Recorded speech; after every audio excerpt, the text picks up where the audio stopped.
बिहार की राजनीति में एक अहम नाम, नीतीश कुमार के भरोसेमंद सहयोगी और जेडीयू संगठन की सबसे मजबूत कड़ी। जनता दल यूनाइटेड की राजनीति को जमीनी स्तर पर मजबूत करने वाले और पार्टी की साख को जनता की राह से जोड़ने वाले। आज जब बात वादे रही इरादे की हो रही है, तो प्रदेश अध्यक्ष से बेहतर ये कौन बता सकता है कि जेडीयू की असली दिशा और इरादा क्या है। जोरदार तालियों के साथ स्वागत कीजिए बिहार की बात के इस मंच पर श्री उमेश कुशवाहा, प्रदेश अध्यक्ष जनता दल यूनाइटेड का।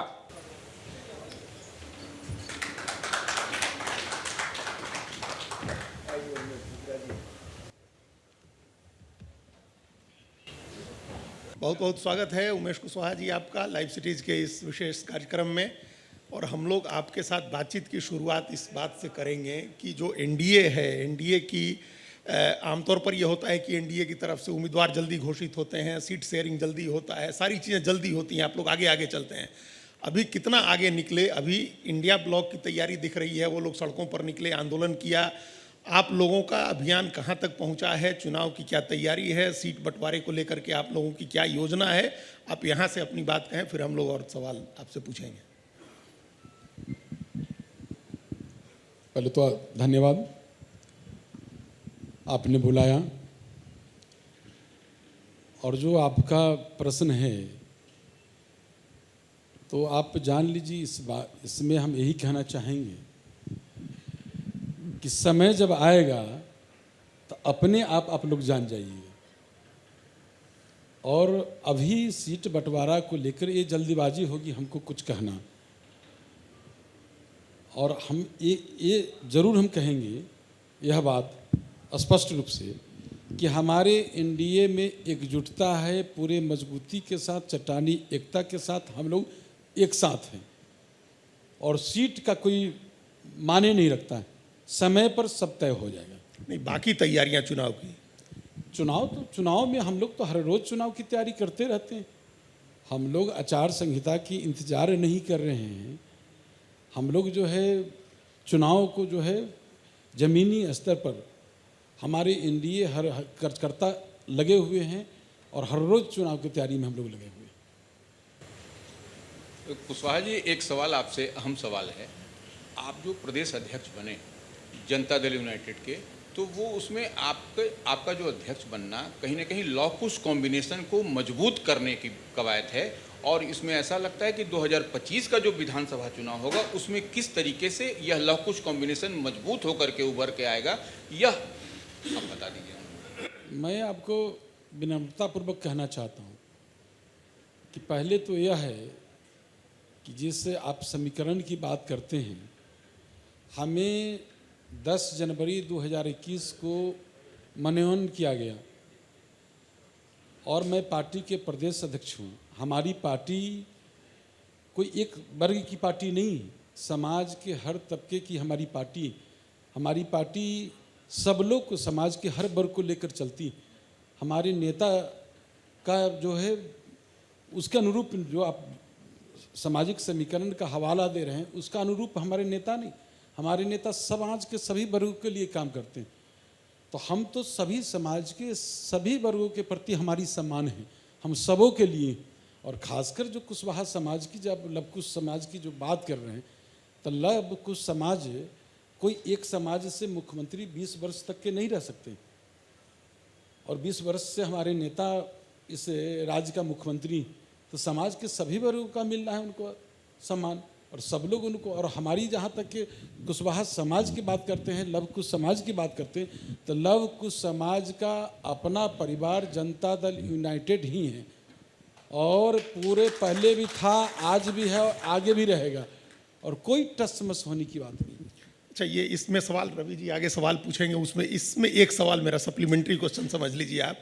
वो ये है कि लोकसभा चुनाव में और पिछले विधानसभा चुनाव में भी ये समीकरण कुछ हद तक बिगड़ा था, और इसका नतीजा ये हुआ कि शाहाबाद, भोजपुर और ये जो ओल्ड गया डिस्ट्रिक्ट मगध के इलाके में कुछ सीटों का नुकसान हुआ। लोकसभा चुनाव में इंडिया ब्लॉक को जो 9 सीटें मिली हैं, वो 7 सीटें उसी इलाके में मिली हैं। तो ये लॉ-कुश समीकरण में ही खासतौर से कुशवाहा का समीकरण बिगड़ने की वजह से हुआ था। उसको ठीक करने के लिए आप लोगों ने कुछ किया है क्या लोकसभा चुनाव के बाद? नहीं, आप लोग भली भांति जानते ही हैं वह जो समय था वो राजनीतिक परिस्थितियाँ थी, और उस परिस्थिति के कारण जो है ये पूरे बिहार में हम लोग को, जनता दल को नुकसान उठाना पड़ा। लेकिन आज परिस्थिति बदली है। आज जो है एनडीए एकजुट है, एक साथ है, चट्टानी एकता की तरह। तो यही हमारी सबसे बड़ी पूंजी है। और जो हम लोग जो पिछले विगत चुनाव में जो परिणाम हमको मिला, उस चीज़ को भूल जाइए।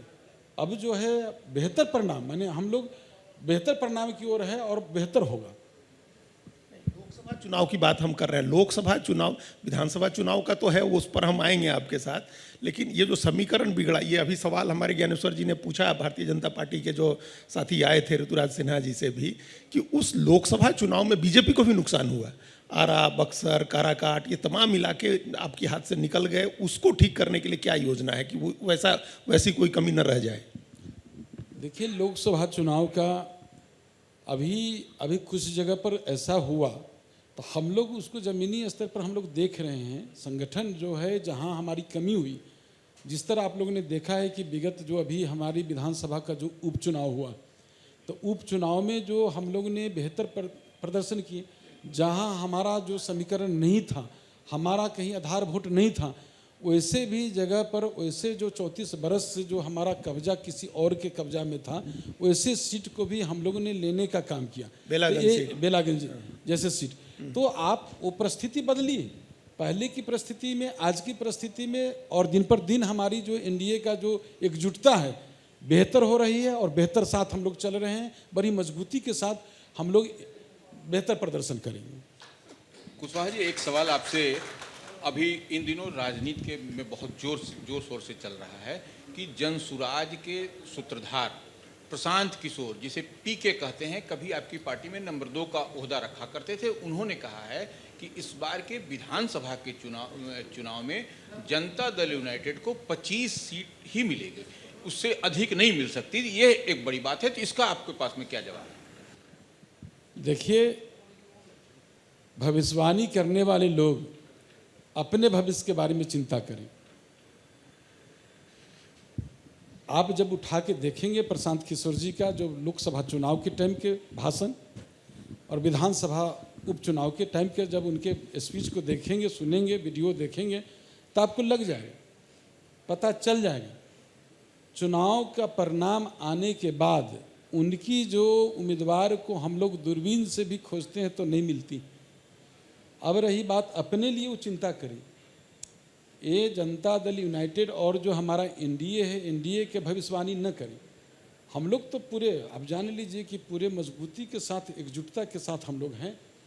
और जहाँ उनकी जो उनका काम है, जो पार्ट टाइम जो उनका जॉब है, वो अपना जॉब करें। नहीं, पार्ट टाइम जॉब क्या है उनका?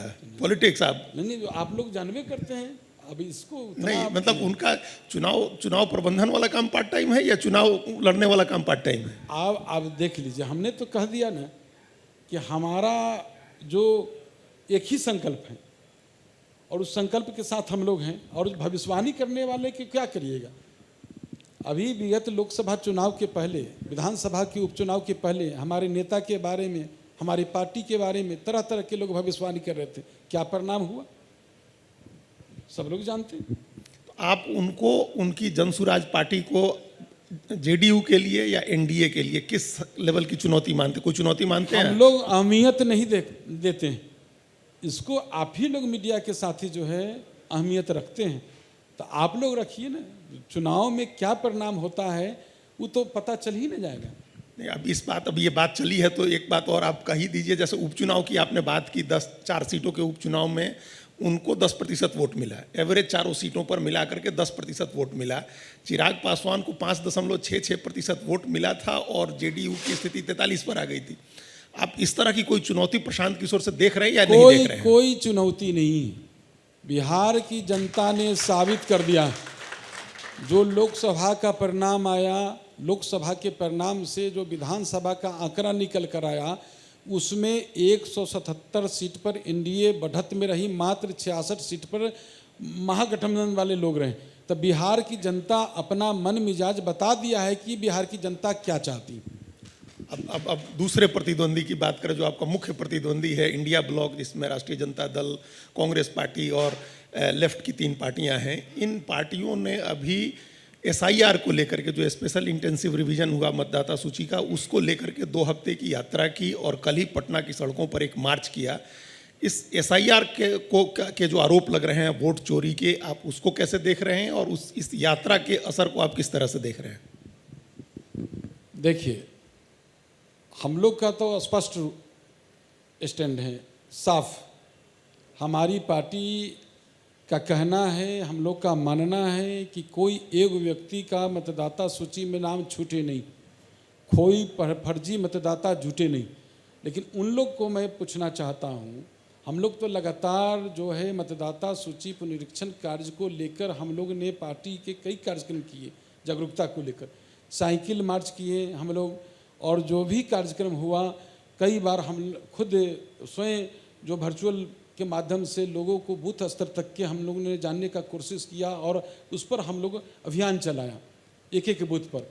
लेकिन जो लोग शिकायत कर रहे हैं मतदाता सूची में बड़े पैमाने पर नाम कट गया, नहीं आया, तो उन लोग का आज तक उन लोगों ने क्या कंप्लेंट किया, कितने लोगों ने कंप्लेंट दायर किया, ये तो कम से कम है। और वो लोग, हमें तो हंसी आती है कि वो लोग जो बात करते हैं वोट अधिकार की बात, जिनके समय में, जिनके राजपाट में वोट की चोरी की जाती थी, वोट लूटी जाती थी, बंदूक के नोक पर बंदूक के नोक पर और लाठी डंडा से वोट लूटी जाती थी, वो लोग जो 2 वोटर ID कार्ड रखने वाले लोग जो है वोट आज वोट चोरी की यात्रा कर रहे हैं, कि वोट अधिकार की यात्रा कर रहे हैं। तो ये जानना चाह रहे हैं कि उनसे पूछना चाह रहे हैं कि ये इसी आप ही के मन से जानना चाह रहे हैं कि जो विरोधी लोग क्या किए। जान लीजिए, विपक्ष कुछ भी कर ले, बिहार की जनता समझती है उनके फेरा में पड़ने वाली नहीं है, लोग को भटकाएंगे, ये संभव नहीं। लोग जानती है कि बिहार की जनता एक विपक्ष क्या चाहता है, विपक्ष क्या बोलता है, हमारे नेता क्या बोलते, कौन लोग की भाषण में क्या भाषा क्या है, कौन लोग की भाषण में क्या दम है, कौन काम की बात करता है, कौन कोरा बात करता है, सब जानता है बिहार की जनता। नहीं तो ये जो यात्रा हुई, उस यात्रा में तो बिल्कुल यात्रा बिल्कुल उनकी नौटंकी, जिस तरह आप लोगों ने देखा है यात्रा के ही संदर्भ में मैं थोड़ा सा विस्तार कर देना चाहता हूं कि उन्होंने जिस तरह से सीमांचल इलाका में बुलेट से यात्रा कर रहे थे, जो पिकनिक मना रहे थे, जिस तरह भीड़ जो किसी तरह बहाने जुटाया जा रहा था, और जिस तरह आप तो बुलेट की यात्रा जब कर रहे थे तो हम तो उस समय में राहुल गांधी यदि 5 के पहले यदि बिहार आते तो उनको पता चल जाता।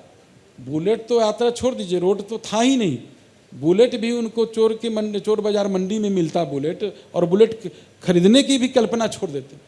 नहीं तो बिहार की जनता समझती है वो जो 90 के दशक की जो हाल था, किस तरह वोट लूटा जाता था, तो जनता यहाँ जानती।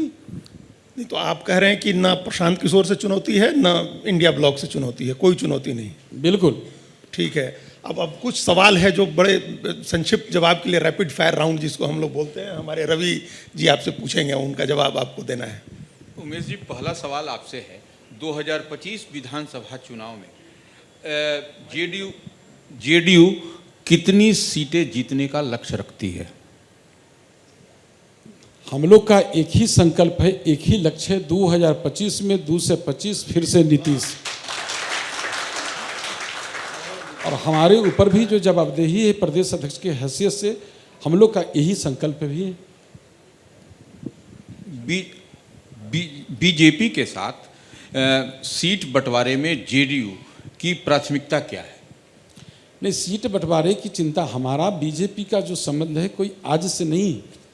बीजेपी का संबंध कुछ महीनों को छोड़ दीजिए, कुछ साल को छोड़ दीजिए, तो शुरू से जब जंगल राज था तो जंगल राज को हटाने में, उनको उखाड़ फेंकने में जो बीजेपी से हम लोग का जो संबंध बना, आज तक के हम लोग का जो हमारे कार्यकर्ता को और बीजेपी के कार्यकर्ताओं में जो तालमेल है, समन्वय है, बहुत बेहतर है।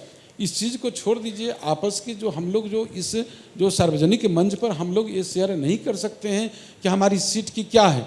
हम लोग ये तो निश्चित रूप से आप जान लीजिए समय पर औपचारिक रूप से हम लोग घोषणा कर देंगे और मीडिया के साथी को बता भी देंगे, साझा कर देंगे कि हम लोग ये हमारा घोषणा है, ये हमारा उम्मीदवार है, सब साझा हो जाएगा। इंतजार तो कर लीजिए। अब एकदम कुछ निजी सवाल हैं और आपको फटाफट उसका जवाब देना है कि सुबह की दिनचर्या में सबसे ज़रूरी चीज़ क्या होती है? आप किस चीज़ से शुरू करते हैं दिन अपना? नहीं ना, सुबह तो हम उठ के मॉर्निंग वॉक करके और उसके बाद हम पेपर पढ़ते हैं, लोगों से मिलना। हम अपने जो हमारे पूरे बिहार के लोग आते हैं, हमारे पार्टी के कार्यकर्ता अन्य भी लोग आते हैं, सबसे मिलते हैं। तो मतलब आप एक्सरसाइज और योग वगैरह से शुरू होता है? बिल्कुल बिल्कुल। राजनीति में आने से पहले क्या सपना था? क्या बनना चाहते थे? अगर नेता नहीं बनते तो क्या बनते हैं? नहीं ना, हमारा सपना क्या रहेगा? हमारा तो सपना बस एक है कि हम जन सेवा करें, जनता की सेवा हमें अच्छा लगता है। हमें ये बहुत ही अच्छा लगता है कि हम लोगों को कुछ हमें वो ताकत मिली है कि हम लोगों को सेवा कर सके। हम हमेशा लोगों की खिदमत में, सेवा में तत्पर रहते हैं। अपने नेता नीतीश कुमार से कौन सा एक गुण आप सीखना चाहते हैं? नीतीश जी से तो ये तो हमारा सौभाग्य है कि हम ऐसे नेता के नेतृत्व में काम कर रहे हैं जिनके बारे में जितना मैं कुछ कहूँ वो कम होगा, एक सूरज को दिए दिखाने के बराबर होगा। तो ऐसे ने यह मेरा सौभाग्य मिला, ऐसे युग पुरुष के नेतृत्व में हमें काम करने का अवसर मिला है। हम लगातार उनसे सीखते ही रहते हैं। अच्छा, खान पान में क्या पसंद है? बिहारी कौन सा बिहारी व्यंजन आपको ज़्यादा अच्छा लगता है? लीजिए, बिहारी हम तो सादे सब चीज़ बने, हम लोग बने, उसमें कोई खास नहीं रहता है, बने हर चीज़ पसंद करते हैं जो खाने का जो है, रोटी सब्जी। अंत में ये बताइए कि क्या फिर लड़ेंगे महनार? कैसे आप पिछली बार थोड़ा रह गया, आप कैसे इस बार महनार में क्या तैयारी है आपकी? मैंने सिर्फ महनार की तैयारी नहीं, पूरे बिहार में जो हमारा 243 विधानसभा क्षेत्र है, 243 विधानसभा क्षेत्र में हमारे एनडीए एकजुट है, एक साथ है और पूरे मजबूती के तरह, माने हम कह सकते हैं कि पूरे ज़मीनी स्तर पर हमारे बूथ लेवल पर हमारे कार्यकर्ता है मजबूती के साथ और समन्वय बना के हमारे जो एनडीए घटक दल के जो पांचों दल हैं, पांचों दल के कार्यकर्ता समन्वय बनाकर आपसी जो हाथ के जो 5 अंगुली है, तो पांचों दल के जो बंद मुट्ठी की तरह रह रहे हैं और मजबूती की तरह, चट्टानी एकता की तरह, और एक ही संकल्प है, एक ही लक्ष्य है। 2025 में 2 से 25 फिर से नीतीश और फिर से माननीय मुख्यमंत्री नीतीश कुमार जी के हाथ में बागडोर बिहार को देना, ताकि बिहार की रफ्तार और तेज़ी से आगे बढ़ सके। जो हमारे नेता ने कहा है कि बिहार को हम उस ऊंचाई पर ले जाना चाहते हैं जहां से चाह कर भी लोगों को नीचे न कर सके, तो हम लोग उसी संकल्प, उसी में हम लोग जुटे हुए हैं। उन्हीं के शक्ति को, धारा को मजबूत करने में सब लोग लगे हुए हैं। बहुत बहुत धन्यवाद उमेश जी, बहुत बहुत धन्यवाद। एकदम आपने जो समय हमको दिया था उस निर्धारित समय में आपने अपनी बात सारी कह दी। बहुत बहुत धन्यवाद, आप हमारे मंच पर आए। चलिए, थैंक यू।